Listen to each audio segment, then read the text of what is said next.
안녕하세요. 커피앤크라임 채널에 오신 것을 환영합니다. 이야기에 앞서서 사건에 등장한 등장인물들의 사진이 궁금하시다면 네이버 블로그에 커피앤크라임을 검색하셔서 제 블로그를 확인해 보세요. 여러분들은 돈에 대해서 어떻게 생각하시나요? 돈이 행복을 살 수 있다고 생각하시나요? 오늘 들려드릴 사건은 돈을 굉장히 중요하게 생각하던 소녀가 브라질에서 벌인 사건에 대해서 이야기를 해볼까요? 오늘 주인공은 수잔 본 리치토펜으로 1983년 11월 3일에 브라질 상파울루에서 태어났고 굉장히 부잣집에서 태어났어요. 수잔의 부모님은 둘 다 성공한 사람이었죠. 아버지는 큰 대기업의 엔지니어였고 엄마는 심리학자였대요. 이들은 70년대에 만나서 연애를 하다가 결혼을 하고 첫째인 수잔을 낳고 4년 후에는 수잔의 남동생인 안드레아스를 낳았어요. 수잔과 안드레아스는 모든 것을 누리고 살았습니다. 최고의 교육을 받았고 어렸을 적부터 가지고 싶은 건 다 가질 수 있었어요. 수잔은 독일어, 포르투갈어, 영어, 스페인어 이렇게 4개국어를 구사하기도 했죠. 이렇게 유복하게 자라다 보니까 수잔은 용돈도 굉장히 많이 받았는데요. 수잔은 자신이 받은 용돈으로 친구들이랑 놀며 친구들에게 돈 쓰는 걸 좋아했다고요. 그렇게 어린 시절부터 수잔에게는 돈이 큰 의미였고 이것은 후에 큰 문제가 되게 됩니다. 때는 1999년, 수잔이 15살일 때였어요. 가족들은 다 같이 동네 공원으로 놀러 가게 되죠. 사실 이 가족들은 굉장히 조용조용한 가족들이어서 친구들이랑 어울리기보다는 가족끼리 주로 보내는 시간이 많았다고 해요. 동생인 안드레아스도 친구보다는 집에서 일하는 가정부들이랑 더 친했기 때문에 이날 안드레아스가 좋아하는 장난감 비행기를 가지고 놀기 위해 가족들은 일요일 오후에 시간을 내서 공원으로 놀러 가게 돼요. 그리고 그들은 이 공원에서 당시 18살이었던 소년 다니엘 크레비노스를 만나게 되죠. 이건 후에 그들의 삶에 큰 영향을 미치게 됩니다. 다니엘에 대해서 소개를 해드리자면 다니엘은 1981년 1월 26일에 브라질 상파울루에서 태어났어요. 그는 수잔의 가정과 정반대인 굉장히 가난한 가정에서 태어났어요. 하지만 수잔의 동생인 안드레아스와 그는 모형 비행기를 좋아한다는 공통점이 있었어요. 안드레아스는 어리다 보니까 취미로 좋아했던 거지만 다니엘은 이 분야에 있어서 전문가였고 모형 비행기 대회에서도 참가해서 상파울루 챔피언 자리에 오른 적도 있었고 세계 대회에도 나가던 사람이었어. 하지만 대회에서 상금을 타도 이건 큰 돈이 아니었기 때문에 다니엘은 고등학교를 졸업하고 모형 비행기 튜터로서 알바도 병행하며 그럭저럭 살아가고 있었어. 사실 다니엘은 안드레아스의 튜터이기도 했기 때문에 다니엘과 수잔은 그렇게 천만남을 한 것이었죠. 다니엘은 수잔을 보자마자 첫눈에 반했고 자신의 여자친구로 만들고 싶었지만 사실 수잔은 별 관심이 없었어요. 오히려 다른 강사에게 관심이 있었죠. 수잔은 다른 강사를 5개월 동안 짝사랑했지만 결국 차였고 이것을 기회로 대시한 다니엘은 드디어 수잔에게 기회를 얻게 되고 그들은 그렇게 만남을 시작하게 돼요. 그런데 수잔은 아직 고등학생이었고 다니엘은 성인이었어요. 그치만 다니엘은 안드레아스를 가르치며 수잔의 부모님이랑도 알고 지냈기 때문에 부모님은 별 반대하지 않았고 이들은 1년간 만남을 지속하게 돼요. 그렇게 시간은 흘러 2001년이 되었습니다. 수잔은 17살이 되었고 다니엘은 19살이 되었어요. 이때부터 상황은 안 좋게 흘러가게 됩니다. 시간이 흘러갈수록 수잔은 다니엘의 집에서 더 많은 시간을 보내게 됐어요. 수잔의 집에서는 다 같이 가족끼리 저녁도 먹고 대화도 많이 하고 하루 종일 집에서 빈둥대는 것도 금지되어 있었고 정석적인 바른 삶을 살아야 되는 것 같았는데 다니엘의 집에서는 뭐든지 원하는 건 맘대로 할 수 있었고 게으르거나 빈둥빈둥 대도 뭐라고 하는 사람이 한 명도 없었어. 그리고 다니엘은 크리스찬이라는 형이 하나 있었는데 이 형제들은 둘이 매일같이 마약을 하고 파티를 하고 늦은 시간까지 시끄럽게 음악을 틀어놔서 모든 이웃들이 싫어했대요. 이것뿐만 아니라 이들은 강아지를 키우기도 했는데 강아지가 이웃집 마당에 똥을 싸도 똥도 안 치우고 그냥 가버리곤 해서 이웃들이 더 싫어했죠. 한 이웃은 다니엘의 강아지 똥을 집어다가 다니엘의 마당에 다시 던진 적도 있었대요. 다니엘이랑 크리스찬은 자신들이 먼저 저지른 잘못임에도 이것에 굉장히 분노했다고 합니다. 그래서 이들은 이 사건에 대한 복수를 하기 위해 이 똥을 다시 가져다가 이웃의 차에 전부 문질러 놨대요. 이 정도면 이들의 인성이 어떤지 짐작이 가시죠? 수잔은 이런 환경에 말려들고 있었던 것이에요. 그리고 처음 느껴보는 자유와 방탕한 생활이 즐거웠어요. 수잔은 이들이랑 어울리며 마약도 같이 하기 시작했고 이걸로도 모자라서 자신의 남동생 안드레아스까지 같이 끌어들여 마약을 권유하며 같이 어울리기 시작했어요. 안드레아스는 당시 고작 만 13살이었는데 이들이랑 새벽 4시까지 항상 같이 어울리면서 밤에 몰래 집을 빠져나가서 놀곤 했어요. 수잔의 부모님은 무슨 일이 일어나고 있는지 전혀 눈치채지 못했죠. 2001년 말, 수잔은 고등학교 졸업이 가까워졌어요.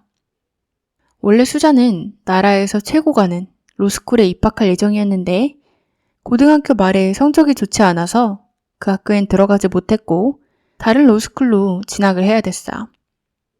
부모님은 자식들이 다니는 학교 교육 시스템에 문제가 있다고 생각을 했어요. 원래는 공부를 잘하던 아이들이었으니까요.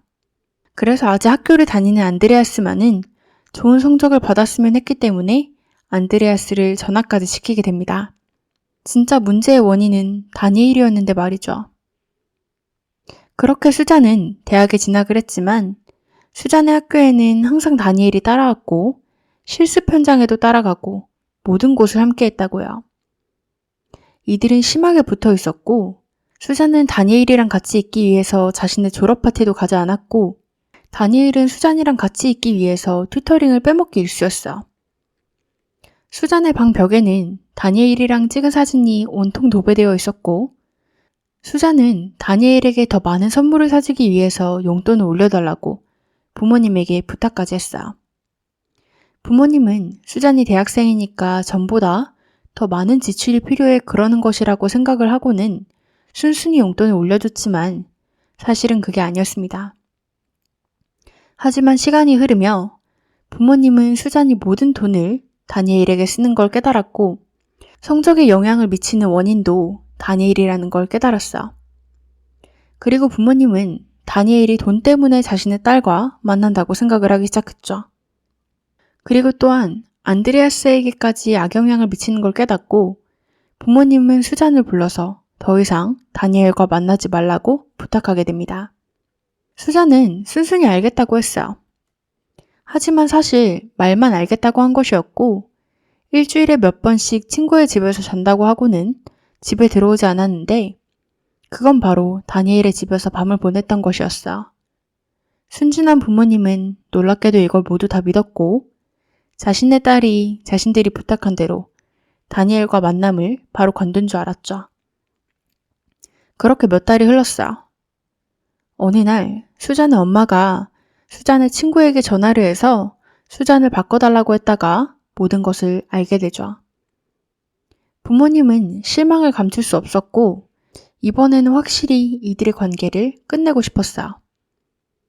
하지만 수잔 또한 다니엘과 헤어지지 않겠다는 의지가 확고했고 수잔은 조용하던 아이에서 반항을 하는 아이로 변하기 시작했어요. 심지어 수잔은 부모님의 사이를 갈라놓으려고 방해를 하기 시작했죠. 그들의 사이가 나빠지면 본인들의 문제를 신경 쓰는데 바빠 자신에게 신경을 끌 것이라고 생각을 했기 때문이에요. 수잔은 그래서 엄마에게 아빠가 다른 여자랑 바람을 핀다고 거짓말을 했어요. 실제로 이들 가정에는 많은 긴장감이 오고 갔지만 후에는 딸이 거짓말을 해왔던 걸 알게 되었습니다. 시간은 흘러 2002년 7월이 되었어요. 수잔의 가족들은 한 달 동안 유럽에 휴가를 가게 돼요. 수잔은 가지 않았고 다니엘을 집으로 불러들여서 한 달간 같이 수잔의 부모님 집에서 같이 살면서 파티를 열고 집을 난장판으로 만들었대요. 당연히도 부모님이 집으로 돌아왔을 때 이들은 집의 상태를 보고 분노했어. 그리고 자신들이 사는 집에서 이래서는 안 된다고 수잔이 이렇게 파티를 열고 집을 난장판으로 만드는 이런 막무가내 삶을 살고 싶다면 알아서 집을 구해서 본인의 집에서 파티를 열라고 하게 됐죠. 여기에 대한 수잔의 답은 그럼 집을 사줘 였습니다. 부모님은 어처구니가 없었고 독립을 하고 싶으면 일을 해서 돈을 번 후에 나가라고 하게 됐죠. 수잔은 정말 화가 났어요. 그리고 자신한테 돈을 주지 않을 거라면 그들의 인생을 지옥으로 만들 것이라는 다짐을 하게 되죠. 이들의 갈등은 점점 더 심해졌고 수잔과 부모님뿐만 아니라 다니엘과 수잔의 부모님들도 자주 싸우기 시작했어요. 다니엘과 수잔의 아빠는 신체적 싸움까지 벌여서 경찰에 온 적도 있었고 한 번은 아빠가 참다 못해 수잔의 뺨을 때린 적까지 있었죠. 수잔은 그렇게 매일같이 다니엘에게 우리 부모님이 사라지면 얼마나 좋을까? 그럼 우리가 유산을 다 받고 세계를 여행할 수 있을 텐데 라며 다니엘을 현혹시키기 시작했습니다. 그리고 이들은 처음에는 빈말로 시작했던 말을 더 자세히 날이 갈수록 계획을 세우게 되죠. 2002년 10월 이들은 수잔의 부모님을 살해하기로 계획하게 돼요. 하지만 이들은 둘이서는 역부족일 것이라는 생각에 도움을 요청하기로 하게 되는데요. 그들이 도움을 요청한 건 다니엘의 형인 크리스찬이었어. 크리스찬은 며칠 생각할 시간을 달라고 했지만 생각 후에 결국 승낙을 하게 되죠. 그 이유는 이들이 거액을 주겠다고 약속했기 때문이었어요. 크리스찬은 심각한 마약 중독자였기 때문에 항상 많은 돈이 필요했고 뭐든지 할 각오가 되어 있었던 것이었어요.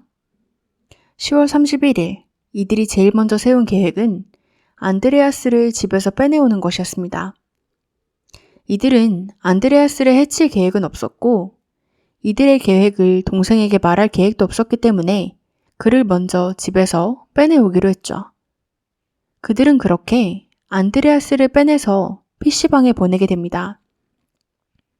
수잔은 사건 며칠 전날 미리 집안에 있는 경보 알람을 다 해제해 놓은 상태였기 때문에 밤 11시경에 이들은 수잔의 집으로 침입하는 데 성공을 했고 부모님은 모른 채 잠을 자고 있었어요.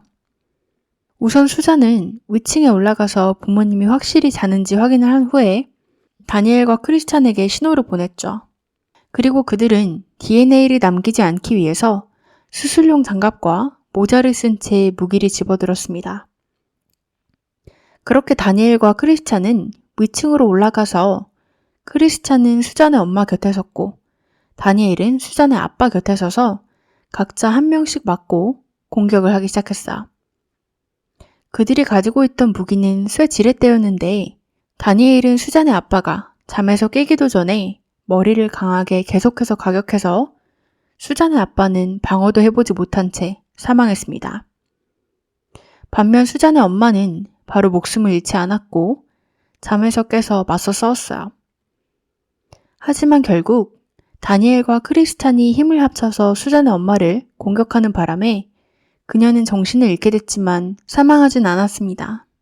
하지만 숨을 쉬는데 힘겨워하고 있었죠. 그리고 목에서는 이상한 소리가 났대요. 마치 피가 목에 걸려서 울컥대는 소리 같았죠. 이들은 이 소리를 잠재우기 위해서 수건을 가져다가 수잔의 엄마 얼굴에 씌우고는 지식살이 시키려고 했지만 이번에도 역부족이었어. 그래서 다니엘은 밑에 층에 있는 수잔에게 컵에 물을 받아오라고 시키고는 그 받아온 물을 가지고 얼굴에 덮인 수건에 붓기 시작했습니다. 수잔은 자신의 엄마가 그렇게 숨쉬기 힘들어하는 상황에 물고문까지 당하는 걸 차갑게 쳐다보고만 있었어요. 그렇게 수잔의 엄마 또한 안타깝게 목숨을 잃게 됩니다. 이 사건 후에 크리스찬은 큰 트라우마가 생겨서 그 자리에서도 울음을 터뜨렸다고 하는데 나머지 둘은 굉장히 차분했어. 이제 이들은 사건 현장을 강도가 든 것처럼 만들기 위해서 집안을 일부러 난장판을 만들기 시작했어. 수잔은 부모님의 귀중품을 훔치기 시작했고 현금으로 $10,000를 훔치고 그 자리에서 크리스찬에게 그의 몫으로 돈을 지불했습니다. 그리고 다니엘이랑 수잔은 근처 좋은 호텔에 체크인을 했어. 이것은 그들의 알리바이로 쓸 계획이었어. 사람들이 자신들이 사건 당일에 호텔에 있는 걸 목격했으면 했기 때문에 일부러 눈에 띄게 더 밖을 돌아다녔고 호텔 수영장에서 수영도 했죠. 그렇게 사건 후 4시간이 지났고 이들은 동생 안드레아스를 태우러 PC방에 가서 그를 태우고는 다시 수잔의 부모님 집으로 돌아가게 됩니다. 그리고 일부러 안드레아스 보고 먼저 집으로 들어가라고 했어. 동생인 부모님의 시신을 발견하게 말이죠. 안드레아스는 물론 비명을 질렀고 다니엘과 수잔은 아무것도 모르는 척 황급하게 집으로 들어와서 자신들도 같이 소리를 지르고 울며 충격받은 연기를 했어. 다니엘은 즉시 경찰을 불렀고 현장에 도착한 경찰들은 이들을 전혀 의심하지 않았대요. 하지만 하루가 지나고 경찰들이 본격적인 수사에 들어서면서 수상한 점이 하나둘 생겨나게 되죠. 우선 경찰들은 집의 보안 시스템이 해제가 되어 있었다는 사실을 알게 됩니다. 그 말인즉슨 누군가 일부러 해제를 해놨다는 것이었죠. 보안 해제를 하려면 비밀번호를 알아야 하는데 비밀번호를 안다는 사실은 가족과 가까운 사람이라는 뜻이었고요. 또한 집에 몇 가지 귀중품이 없어지긴 했지만 아직도 수많은 귀중품이 남아있었기 때문에 이건 강도 사건보단 강도 사건인 척 하는 사건 같았어요. 보통 사람들을 살인까지 해가며 저지른 강도 사건들은 집에 있는 모든 것들을 최대한 다 가져가는 편이래요. 또한 수잔의 부모님 얼굴에는 둘 다 수건이 덮여 있었는데 이건 주로 범인들이 피해자들이랑 아는 사이이기 때문에 죄책감을 느끼거나 얼굴을 보기 불편해서 하는 행동이라고 합니다. 일면식이 없는 사이라면 그냥 내버려 두는 게 보통이죠. 또 경찰은 사건 당일에 슬퍼하던 수잔의 행동에서 변화를 눈치채게 돼요. 사실 사건 며칠 후가 수잔의 생일이었는데 수잔은 생일 파티를 하고 생일 파티뿐만 아니라 매일같이 친구들이랑 어울려 놀고 파티를 하면서 즐거워 보였고 경찰에게 계속해서 자신의 유산 상속에 대해서 물어봤기 때문이에요. 뿐만 아니라 자신의 부모님 장례식에도 크롭탑을 입고 와서 얼마나 부모님의 장례식에 신경을 쓰지 않는지 티가 났어. 그렇게 사건 며칠 후 다니엘의 형인 크리스찬은 자신이 범행을 도운 대신 받은 돈으로 정말 비싼 고급 오토바이를 사게 돼요. 하지만 크리스찬은 마약 문제랑 기타 등등 전과가 많았기 때문에 경찰의 레이더에 항상 들어와 있던 남성이었고 이 구매 소식을 들은 경찰들이 그에게 이 오토바이를 살 돈이 어디서 났냐고 질문을 하게 됩니다. 그리고 크리스찬은 결국 압박을 견디지 못하고 모든 사실을 털어놓게 되죠. 그들은 그렇게 셋 다 체포가 됐어. 근데 수잔은 체포가 되자마자 바로 풀렸대요. 그 이유는 사람들이 다 다니엘의 짓이라고 생각을 했기 때문이었어. 나쁜 가정 환경에서 자란 남자가 순진한 부잣집 소녀를 끌어들여 버린 짓이라고 생각을 했고 수잔은 자신의 뜻이 아닌 일에 억지로 말려 들어간 것이라고 생각을 했던 것이었죠. 사실 수잔이 재판을 받기까지는 4년이라는 시간이 걸렸어. 그리고 그 시간 동안 유산도 받을 수 있었죠. 안타까운 일입니다. 그리고 그 4년이라는 시간 동안 TV 인터뷰에도 나가며 이 모든 일은 다니엘이 벌인 일이지만 그를 원망하지 않는다고 피해자 코스프레까지 했어. 하지만 그녀의 연극도 오래가진 못했죠. 어느 날 이날도 어김없이 TV 인터뷰를 진행하려던 수잔에게는 마이크가 채워져 있었습니다. 인터뷰 시작 전이라서 수잔은 마이크가 꺼져 있는 줄 알았지만 사실 마이크는 켜져 있었어. 수잔은 그렇게 인터뷰 직전 그녀의 변호사랑 대화를 하던 중에 변호사가 TV 앞에서는 무조건 울면서 대중의 동정심을 사라, 이야기를 만들어내라 라고 하는 것들이 그대로 방송에 나가게 됩니다. 그리고 그동안 수잔을 믿고 동정하던 사람들은 분노를 했어. 2006년 7월 17일, 드디어 재판이 열렸습니다. 그리고 예전에 그렇게 죽고 못 살던 다니엘, 수잔 커플은 이 재판에서 서로를 탓하며 본인들은 서로 잘못이 없다고 주장을 했어. 하지만 이건 아무에게도 통하지 않았고 이 셋은 모두 유죄를 선고받았어. 다니엘과 수잔은 40년형을, 그리고 크리스찬은 38년형을 받았죠. 하지만 이야기는 여기서 끝이 아니에요. 수잔은 감옥에 가서 의사랑 교도소 관리자들을 꼬셔서 편하게 교도소 생활을 할 수 있는 환경을 만들었고, 교도소에서도 휴가를 받아서 밖에 외출도 자주 하고 어버이날에도 외출권을 얻어서 밖에 자주 오간다고 해요. 그리고 심지어 어버이날 외출한 그녀는 밖에서 파티를 하다가 파파라치에게 걸려서 사람들이 한 번 더 분노하게 됐죠. 부모를 살해한 사람에게 어버이날 휴가를 준다는 것도 어이가 없었고, 교도소인데 휴가 시스템이 있다는 것 자체가 말이 안 됐었기 때문이었어요. 하지만 수잔은 자신은 새로운 사람이 되었고 자신 또한 언젠가 엄마가 되어 가정을 꾸리고 싶다고 했어. 다니엘의 형인 크리스찬은 감옥에 들어간 지 15년 만인 2017년에 석방이 되었습니다. 다니엘은 1년 후인 2018년에 석방되었고 이 둘은 각자 결혼도 하고 아이도 낳고 가정이 있대요. 또 정말 어이없게도 수잔 또한 작년 2023년 1월 11일에 석방이 되었어. 그리고 인스타그램을 만들었는데 브라질에서 유명한 범죄자이다 보니까 빠르게 많은 팔로워들을 얻었고, 그녀는 그 인스타그램을 자신의 비즈니스 계정으로 사용하며 자신이 만든 홈메이드 굿즈들을 팔고 있다고 합니다. 그리고 마지막으로 수잔의 남동생인 안드레아스는 어렸을 적에 정신과 치료도 많이 받고 약물 중독에도 걸려서 힘든 어린 시절을 보냈지만 후에는 정신을 차리고 열심히 공부를 해서 정신과 의사가 되었어. 그리고 2011년 누나인 수잔에게 소송을 걸기도 했었는데요. 그건 누나가 다 상속받은 유산을 요구하는 내용의 소송이었어. 다행히도 안드레아스가 승소해서 누나가 가지고 있었던 유산을 그가 다 받을 수 있게 됐죠. 하지만 수잔의 아빠가 죽기 전에 만들어 놓은 재산 중에서 만약에 자신이 죽게 되면 이 재산은 오직 수잔에게만 넘겨줄 수 있다고, 수잔만이 접근 가능했던 재산도 있었기 때문에 수잔은 이 유산을 뺏겨도 돈이 어마어마하게 많다고 합니다. 부모님을 죽이고 그의 정당한 처벌을 받아 마땅한데 세상 밖에 나와 부유하게 살아가고 있는 범죄자. 여러분들은 어떻게 생각하시나요? 여러분들의 의견 댓글로 많이 남겨주세요.